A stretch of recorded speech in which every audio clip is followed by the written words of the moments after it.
Welcome to స్వతంత్ర. నేను విజయ్. ముందు హెడ్లైన్స్ చూద్దాం.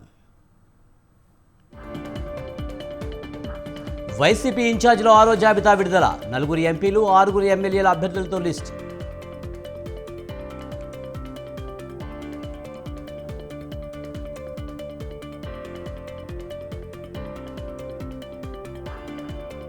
ప్రత్యేక హోదాను వైసీపీ పట్టించుకోలేదన్న షర్మిల. షర్మిలను కాంగ్రెస్ అస్త్రంగా వాడుకుంటుందన్న పెద్దిరెడ్డి.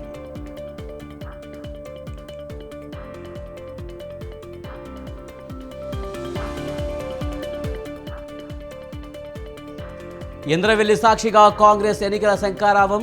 కేసీఆర్ మళ్లీ సీఎం కాలేడన్న రేవంత్.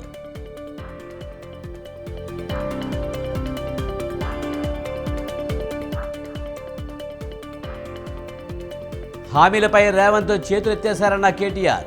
కాంగ్రెస్ వి బ్లాక్ మెయిల్ పాలిటిక్స్ అన్న కిషన్ రెడ్డి.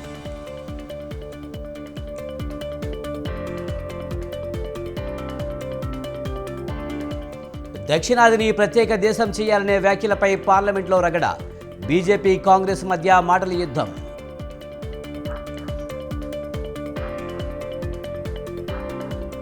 క్యాంపు రాజకీయాలకు తెరతీస్తున్న జేఎంఎం. హైదరాబాద్కు ఎమ్మెల్యేల తరలింపు.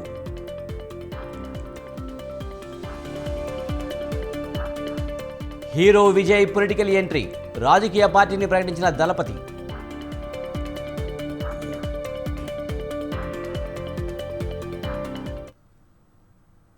వైసీపీ నియోజకవర్గ ఇన్ఛార్జీల 6వ జాబితా విడుదలైంది. 4 ఎంపీలు 6 ఎమ్మెల్యే అభ్యర్థులతో కూడిన జాబితాను మంత్రి మేరుగ నాగార్జున ప్రకటించారు. రాజమండ్రి ఎంపీ అభ్యర్థిగా శ్రీనివాస్, నరసాపురం ఎంపీ అభ్యర్థిగా ఉమబాల, గుంటూరు ఎంపీ అభ్యర్థిగా ఉమ్మారెడ్డి వెంకటరమణ, చిత్తూరు ఎంపీ అభ్యర్థిగా రెడ్డప్పను ప్రకటించింది వైసీపీ.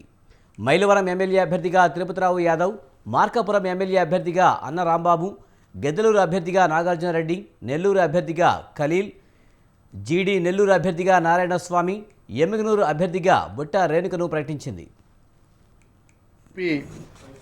పార్టీ సమన్వయకర్తగా doctor Guduri Srinivas, Narsapuram MP party సమన్వయకర్తగా అడ్వకేట్ గూడూరి ఉమాబాల, గుంటూరు ఎంపీకి పార్టీ సమన్వయకర్తగా Umareddy Venkataramana, Guntur MP Umareddy Venkataramana, Chittoor MP S Reddappa ఎవరైతే పార్లమెంట్ సభ్యులుగా ఉన్నారో వారిని, మైలవరం సమన్వయకర్తగా సర్నాల తిరుపతిరావు యాదవ్, అలాగే మార్కాపురం సమన్వయకర్తగా అన్నా రాంబాబు, గిద్దలూరు సమన్వయకర్తగా కె నాగార్జునరెడ్డి, నెల్లూరు సిటీ సమన్వయకర్తగా ఎండి ఖలీల్, నెల్లూరు డిప్యూటీ మేయర్ గారు వారు, అట్లాగే జీడీ నెల్లూరు సమన్వయకర్తగా ప్రస్తుత ఉప ముఖ్యమంత్రి వర్యులు కె నారాయణస్వామి, ఎమ్మిగినూరు సమన్వయకర్తగా బుట్ట రేణుక, వీరిని సమన్వయకర్తలుగా గౌరవ ముఖ్యమంత్రి గారు ఆదేశం మేరకు నియమించడం జరుగుతూ ఉంది.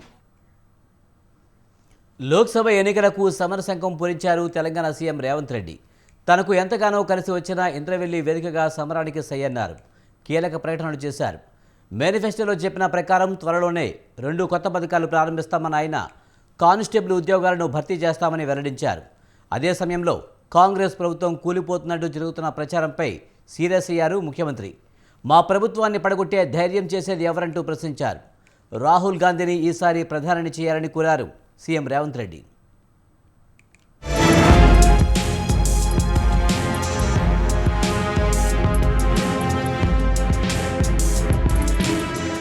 ఆదివాసీ ప్రాంతాన్ని అభివృద్ధి వైపు నడిపే బాధ్యత తీసుకుంటామన్నారు తెలంగాణ సీఎం రేవంత్ రెడ్డి. ఇంద్రవెల్లిలో జరిగిన తెలంగాణ పునర్నిర్మాణ సభ వేదికగా లోక్సభ ఎన్నికల కోసం సమరశంఖం పూరించారాయన. ఇంద్రవెల్లి మట్టికి గొప్పదనం ఉందన్న సీఎం ఇక్కడి వేసే అడుగులో పోరాట పటిమ ఉందంటూ చెప్పుకొచ్చారు. చరిత్ర పుటలో పౌరుషం గురించి చెప్పుకోవాలంటే రాంజీగొండ్ గురించి ప్రస్తావించాలన్న రేవంత్ రెడ్డి ఆ పోరాట స్ఫూర్తిని ఆదర్శంగా తీసుకున్నామన్నారు. కల్వకుంట్ల చంద్రశేఖరరావు మీద సమరశంఖం పూరించి ఈ తెలంగాణ గడ్డ మీద చంద్రశేఖరరావు కుటుంబాన్ని బొందబెడతామని చెప్పి ఆ అమరవీరుల స్తూపం సాక్షిగా ప్రతినబూని ఆ కార్యక్రమాన్ని డిసెంబర్ 3 నాడు పూర్తి చేసిండ్రు. మీకందరికీ మనస్ఫూర్తిగా ధన్యవాదాలు. మిత్రులారా, ఇక్కడ మట్టికి గొప్పతనం ఉన్నది, ఇక్కడి గాలిలో పౌరుషం ఉన్నది, ఇక్కడ తినే తిండిలో వేసే అడుగులో పోరాట పటిమ ఉన్నది. తాను ఎంతగానో సెంటిమెంట్గా భావించే ఇంద్రవీరు నుంచి 2 కీలక ప్రకటన చేశారు ముఖ్యమంత్రి. త్వరలోనే 500కే గ్యాస్ సిలిండర్ పథకం ప్రారంభిస్తామన్నారు. అలాగే 200 యూనిట్ల వరకు ఉచిత కరెంటు పథకాన్ని త్వరలోనే అమలు చేస్తామని ప్రకటించారు. ఇక 15 రోజుల్లో 15,000 కానిస్టేబుల్ పోస్టుల భర్తీ చేస్తామని వెల్లడించారు. ఈ విషయంలో తమ ప్రభుత్వం ఏర్పడి ఇంకా 2 నెలలే అయిందని, అయినా బీఆర్ఎస్ నేతలు శాపనార్థాలు పెడుతున్నారని మండిపడ్డారు సీఎం రేవంత్ రెడ్డి. నువ్వు ఎంత అడ్డం పడ్డా, నువ్వు ఎంత గగ్గోలు పెట్టినా, బిల్లా రంగాలు మమ్మల్ని ఎన్ని శాపనార్థాలు పెట్టినా 15 రోజుల్లో 15,000 కానిస్టేబుల్ పోస్టులు భర్తీ చేసే బాధ్యత, 15 రోజుల్లో 15,000 కానిస్టేబుల్ పోస్టులు భర్తీ చేసే బాధ్యత మా మంత్రివర్గం తీసుకుంటుంది. మాది బాధ్యత అని చెప్పి నేను ఈ వేదిక మీద నుంచి మాట ఇస్తున్న మిత్రులారా. దేశంలో ఉన్నది 2 కూటములు అన్నారు రేవంత్. ఒకటి ఎన్డీఏ కాగా మరొకటి ఇండియా కూటమి అన్న ఆయన బీఆర్ఎస్ ఎంపీలు గెలిస్తే మోడీ దగ్గర తాకట్టు పెట్టి కేసీఆర్ గులాంగిరి చేస్తారని ఆరోపించారు. ఇక కాంగ్రెస్ ప్రభుత్వాన్ని పడగొట్టే దమ్ము ఎవరికీ లేదన్నారు రేవంత్ రెడ్డి. అన్ని వర్గాలను నట్టేట ముంచిన కేసీఆర్కు ముఖ్యమంత్రి పదవి కాదు, కనీసం మంత్రి పదవి కూడా రాదన్నారు తెలంగాణ సీఎం రేవంత్ రెడ్డి. నిన్న మొన్న మాట్లాడుతున్నారు వాళ్ళు 3 నెలల 6 నెలల కేసీఆర్ మళ్ళీ ముఖ్యమంత్రి అవుతాడు ఈ ప్రభుత్వాన్ని పడగొడతామని. నీ అయ్యా ఎవర్రా పడగొట్టేటోడు? పడగొడతారా? ఎవడు కొట్టేది? ఊర్లలో ఎవడన్నా ఈ ప్రభుత్వాన్ని పడగొట్టాలన్న ఆలోచన చేస్తే మీ ఊర్లో యాప చెట్టుకు కోదండం వేసి కొట్టండి, లాగుల తొండలు ఇడవండి. ఇది ప్రజలు ఎన్నుకున్న ప్రభుత్వం, ప్రజలు ఆశీర్వదించిన ప్రభుత్వం, ప్రజల కోసం పనిచేస్తున్న ప్రభుత్వం. ఇది ప్రజా ప్రభుత్వం. ఆడ అనుకుంటుండు 1,00,000 కోట్లు పెట్టి కట్టిన కాళేశ్వరం కూలినట్టు ఈ ప్రభుత్వం కూలుతుందని. నీ అయ్యా నువ్వు దోపిడీకి పాల్పడ్డావు కాబట్టి ఆ కాళేశ్వరం గాలి వస్తే కొట్టుకుపోయింది. ఈ ప్రభుత్వం గాలి కాదు కదా, నీ ఖాందాన్ మొత్తం వచ్చినా బోర్ల బొక్కలు పండబెట్టి తొక్కుతాం. ఎవడని ప్రభుత్వం పడుతుందనో 6 నెలలకో 3 నెలలకో కేసీఆర్ ముఖ్యమంత్రి అవుతాడని చెప్పిండంటే మూతి పండ్లు రాలుతాయని నేను చెప్పదలుచుకున్నా. ఇక కేసీఆర్ సంపాదించిన అక్రమ సంపాదన ఉంటే పోయి ఏమన్నా అడవిలో పోయి ఎక్కడన్నా పోయి దీవులలో పోయి దీవి కొనుక్కొని దానికి రాజాని ప్రకటించుకోవాల్సిందే, లేకపోతే ఆయన ఫామ్ హౌస్కి ఆయన ముఖ్యమంత్రి కావాల్సిందే తప్ప ఈ తెలంగాణ రాష్ట్రానికి మళ్ళీ జన్మలో ముఖ్యమంత్రి కాదు కదా, మంత్రి పదవి కూడా కేసీఆర్కు రాదని నేను చెప్పదలుచుకున్నా. ఈసారి ఎన్నికల్లో కేంద్రంలో రాహుల్ గాంధీ ప్రధాని కావాలని ఆకాంక్షించారు సీఎం రేవంత్. అలా జరగాలంటే ఆదిలాబాద్ గడ్డపై కాంగ్రెస్ జెండా రెపరెపలాడాలని ప్రజలను కోరారు రేవంత్.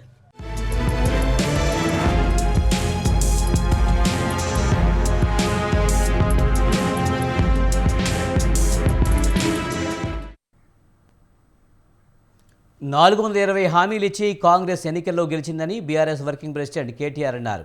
డిసెంబర్ 9న రుణమాఫీ చేస్తామని రేవంత్ రెడ్డి అన్నారని, 2 నెలలు గడుస్తున్నా రైతు రుణమాఫీ జరగలేదని విమర్శించారు. గట్కేసర్లో మేడ్చల్ జిల్లా బారాసా విజయోత్సవ సమావేశంలో పాల్గొన్న కేటీఆర్ కాంగ్రెస్ ప్రభుత్వంపై మండిపడ్డారు. 100 రోజుల్లో 6 గ్యారంటీలు అమలు చేస్తామన్న హామీ ఏమైందని ప్రశ్నించారు. రాష్ట్ర హక్కులు సాధించాలంటే పార్లమెంట్ ఎన్నికల్లో బీఆర్ఎస్ గెలవాలని కేటీఆర్ చెప్పారు.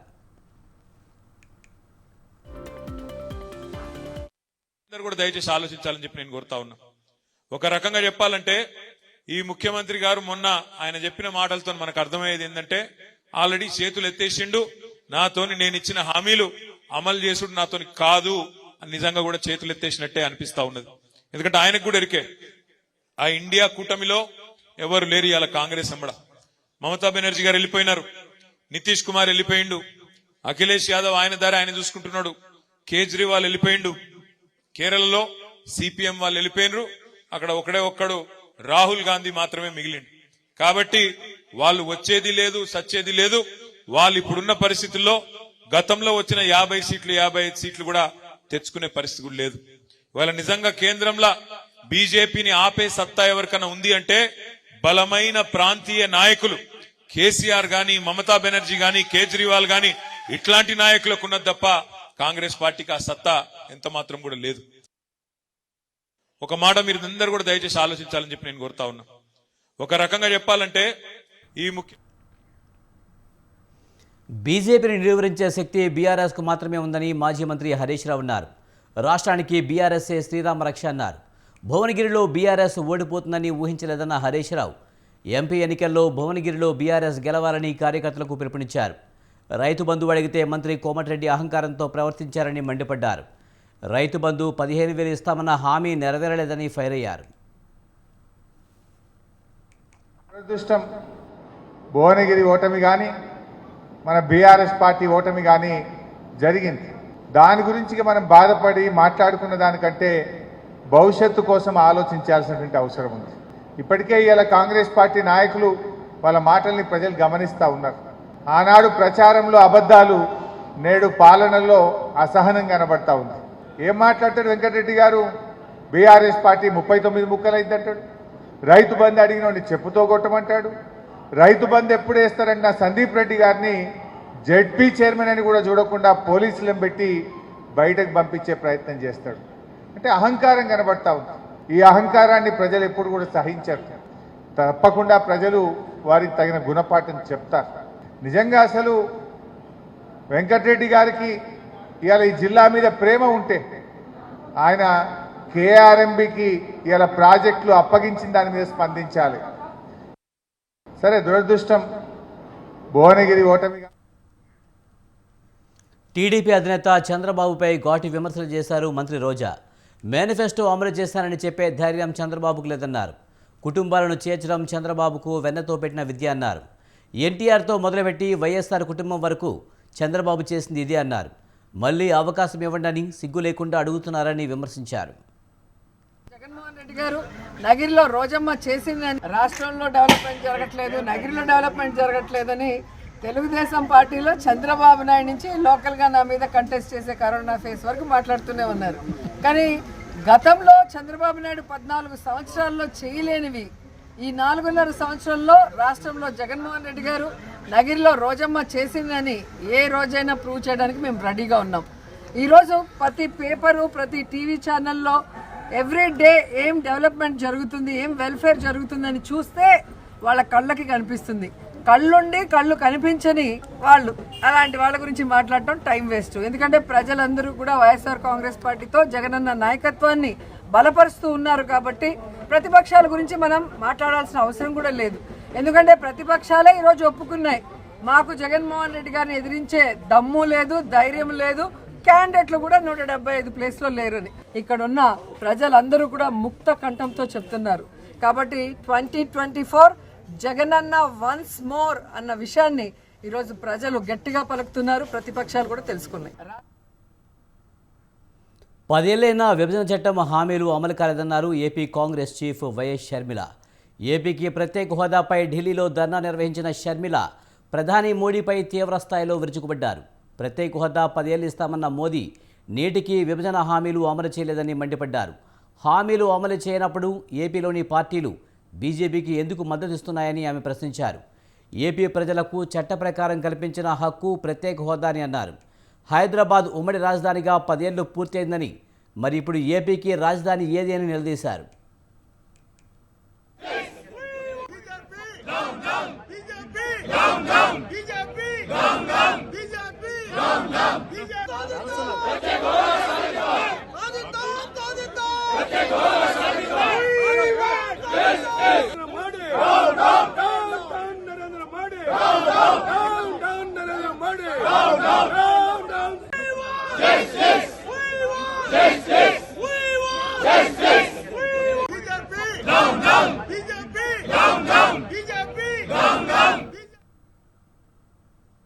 టీడీపీ అధినేత చంద్రబాబు నాయుడుపై మంత్రి పెద్దిరెడ్డి రామచంద్రారెడ్డి తీవ్ర విమర్శలు చేశారు. చంద్రబాబు నాయుడు పెట్టుబడిదారులకు కొమ్ము కాస్తాడని ఆరోపించారు. షర్మిల వచ్చినంత మాత్రాన కాంగ్రెసు బలపడే శక్తి లేదని, కాంగ్రెస్ గ్రాఫ్ పడిపోతుందని అన్నారు. కేవలం జగన్మోహన్ రెడ్డిని టార్గెట్ చేయడానికే షర్మిలను అస్త్రంగా కాంగ్రెస్ వాడుకుంటుందన్నారు. రఘువీరారెడ్డి వైఎస్ రాజశేఖర రెడ్డి ఉన్నప్పుడు అడుగులకు మడుగులెత్తి పదవులు పొందాడని ఆరోపించారు.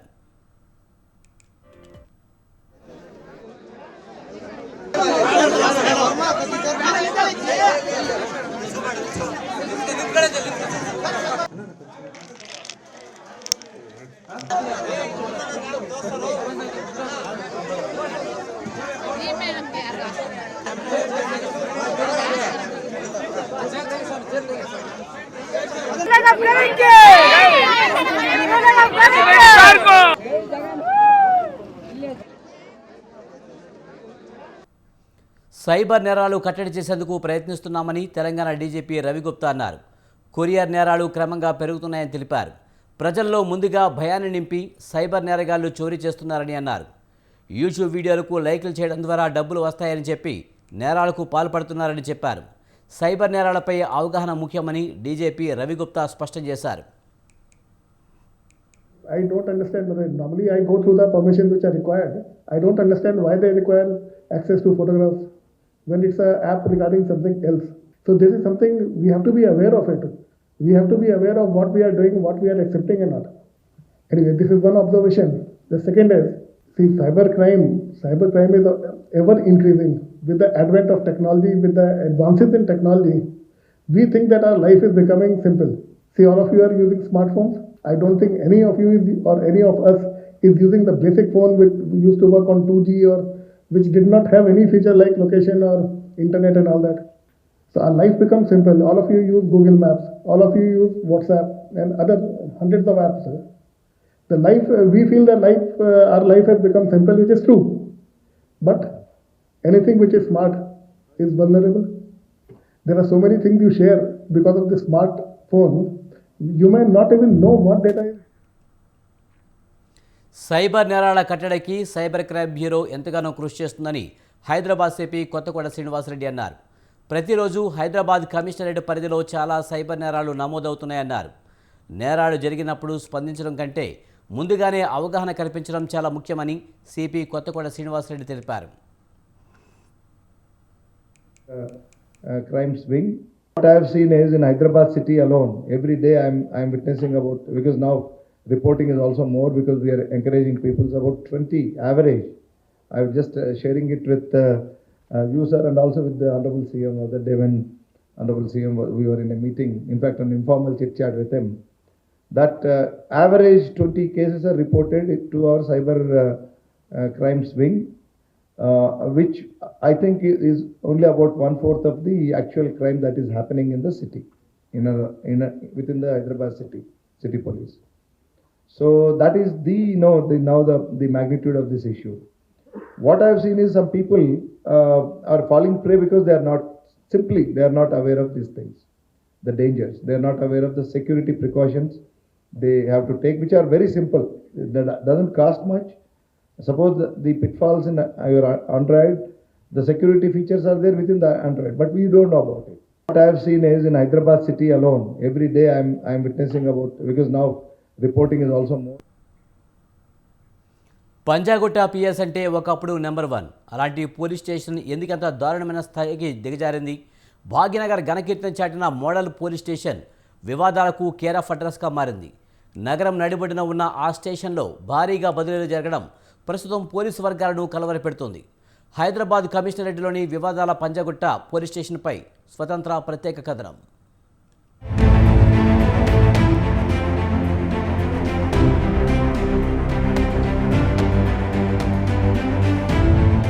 హైదరాబాద్ పంజాగుట్ట పిఎస్లో పోలీస్ సిబ్బందిని బదిలీ చేయడం సంచలనంగా మారింది.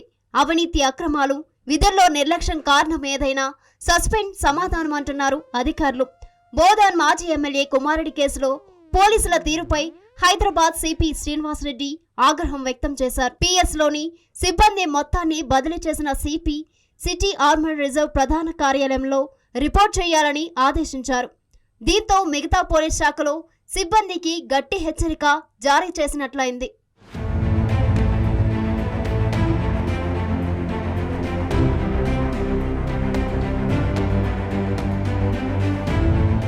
హైదరాబాద్ సిపి శ్రీనివాసరెడ్డి సంచలన నిర్ణయం తీసుకున్నారు. పంజాగుట్ట పోలీస్ స్టేషన్లో కొంతకాలంగా చోటు చేసుకుంటున్న పరిణామాల దృష్ట్యా ఆయన మొత్తం ఠాణాలోని సిబ్బందిని బదిలీ చేశారు. మొత్తం 85 మంది సిబ్బందిని బదిలీ చేస్తూ ఉత్తర్వులు జారీ చేశారు. ప్రస్తుతం ఈ వ్యవహారం రాష్ట్ర వ్యాప్తంగా సంచలనం రేకెత్తించింది. అయితే సిపి ఈ నిర్ణయం తీసుకోవడానికి గల కారణం ఠాణా నుంచి వివరాలు బయటకు పొక్కడమేనని పోలీస్ వర్గాల్లో టాక్. అసలేం జరిగిందంటే గత నెల 23న తెల్లవారుజాము 3 గంటల సమయంలో హైదరాబాద్ ప్రజాభవన్ వద్ద ఓ కారు బీభత్సం సృష్టించింది. ప్రజాభవన్ దగ్గర ఉన్న బారికేడ్లపైకి దూసుకెళ్లింది. ఈ విషయాన్ని గమనించిన పోలీసులు వెంటనే కారు దగ్గరికి చేరుకుని వాహనంలో ఉన్న సాహిల్ను అదుపులోకి తీసుకున్నారు. ఈ దృశ్యాలు సీసీ కెమెరాలో రికార్డ్ అయ్యాయి. అనంతరం అతడిని పంజాగుట్ట పోలీస్ స్టేషన్కు తరలించారు. అక్కడి నుంచి నిందితుడు తప్పించుకుని ఇంటికి వెళ్లిపోయాడు. అతని స్థానంలో తన కారు డ్రైవర్ను పంపించాడు. దీంతో ఇన్స్పెక్టర్ దుర్గారావు సాయంతో షకీల్ అనుచరులు సాహిల్ను దుబాయ్ పారిపోయేందుకు సహకరించారు.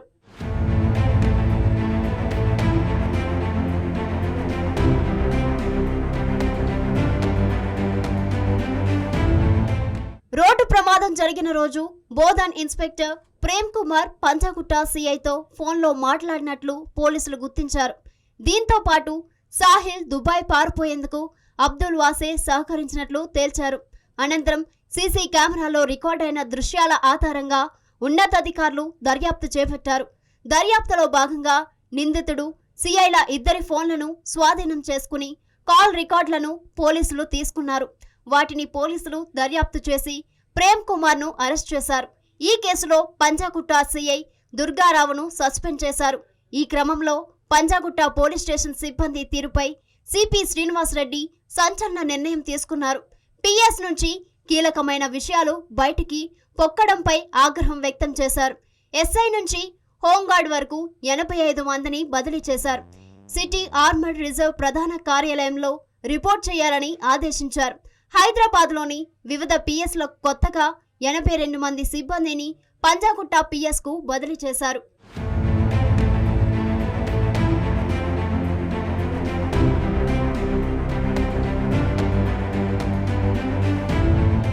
కాకీల అత్యుత్సాహం వరుస సంఘటనలతో పోలీసు శాఖ అప్రతిష్ట పాలవుతుంది. ఇవేవీ కాక పంజాగుట్ట పోలీస్ స్టేషన్ తరచూ వివాదాల్లో నిలుస్తుంది. ఇటీవల అమీర్ అలీ అనే దొంగ మద్యం మత్తులో కారు నడుపుతూ పంజాగుట్ట వద్ద బీభత్సం సృష్టించాడు.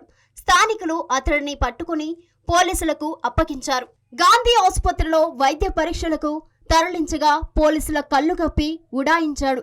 గతంలో ఇదే పోలీస్ స్టేషన్లో పనిచేసిన 2 కానిస్టేబుల్స్ పెట్రోలింగ్ విధులు నిర్వర్తించే సమయంలో మద్యం తాగుతూ పట్టుబడ్డారు. ఇక్కడ పనిచేస్తున్న ఒక ఎస్ఐ స్టేషన్కు వచ్చే మహిళా బాధితుల పట్ల అనుచితంగా ప్రవర్తించినట్లు ఆరోపణలు ఉన్నాయి.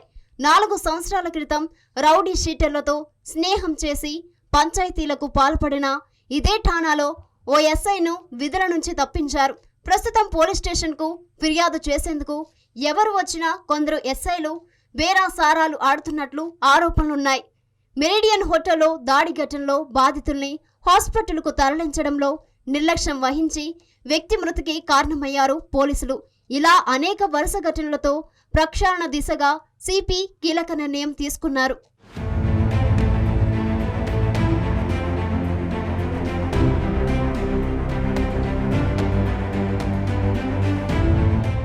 సిటీ మొత్తం మీద ఇటీవల కాలంలో పలువురు ఇన్స్పెక్టర్లు సస్పెన్షన్ కు గురయ్యారు. పంజాగుట్ట సిఐతో పాటు Pahadi Shareef C I, Patancheru C I, Gopalapuram C I, Shamshabad airport C I, K P H B సిఐతో పాటు కుక్కట్పల్లి ఎస్ఐ, రాజేంద్రనగర్ మహిళా కానిస్టేబుళ్లు సస్పెన్షన్ కు గురయ్యారు. నగర సిపిగా కొత్తకోట శ్రీనివాసరెడ్డి బాధ్యతలు చేపట్టిన రోజే పోలీసులకు క్లియర్ ఇండికేషన్ ఇచ్చారు. విధుల్లో నిర్లక్ష్యం వహించిన నిందితులతో చేతులు కలిపి సహకరించిన కఠిన చర్యలు తప్పవని హెచ్చరించారు. అన్నట్లుగానే వివిధ కారణాల చేత పంజాగుట్ట పోలీస్ స్టేషన్ మొత్తాన్ని ప్రక్షాళన చేశారు.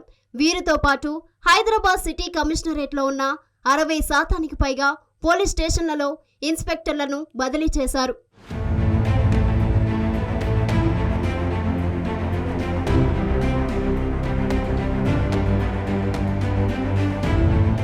కొత్త ప్రభుత్వం ఏర్పడిన తర్వాత ఈ స్థాయిలో ఇన్స్పెక్టర్ల బదిలీలు కావటం ఇదే ప్రథమం. ఇన్స్పెక్టర్ల బదిలీలకు ముందు ఎస్పీ ఎంక్వైరీలతో పాటు పోలీస్ స్టేషన్ వ్యవహారాలన్నిటిపైన నివేదిక తెప్పించుకున్న తర్వాతనే సిబ్బందిని బదిలీ చేశారు. ఇక ఏమాత్రం నిర్లక్ష్యం వహించినా సహించేది లేదనే హెచ్చరిక జారీ చేశారు. గతంలో మాదిరి పొలిటికల్ పోస్టింగ్లకు ఆస్కారం లేకుండా పూర్తిగా ఇంటెలిజెన్స్ ఎంక్వైరీలు, ఎస్పీ నివేదికల ఆధారంగానే బదిలీలు జరిగినట్టు సమాచారం. కొత్త ప్రభుత్వం ఏర్పాటైన తర్వాత సిటీలోని 3 కమిషనరేట్ల పరిధిలో పలువురు ఇన్స్పెక్టర్లపై ఎంక్వైరీ జరుగుతోంది.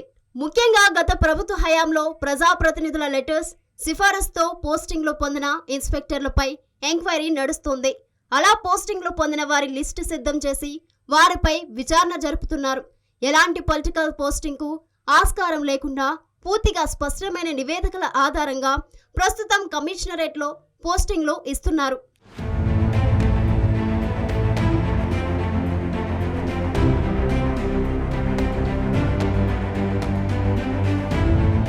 భవిష్యత్తులో ఏ పోలీస్ స్టేషన్లో కూడా అక్రమాలు జరగకుండా, ఎలాంటి సమాచారం లీక్ కాకుండా కట్టుదిట్టమైన చర్యలు చేపడుతున్నారు. 2018లో ఉత్తమ పిఎస్గా జాతీయ స్థాయి అవార్డులు అందుకున్న పంజాగుట్ట పిఎస్కు మళ్లీ పూర్వ వైభవం తీసుకురావడమే లక్ష్యంగా హైదరాబాద్ సిటీ పోలీస్ బాస్ తీసుకుంటున్న నిర్ణయాలతో సిటీ పోలీస్ యంత్రాంగం పటిష్టం కాగలదని ఆశిద్దాం.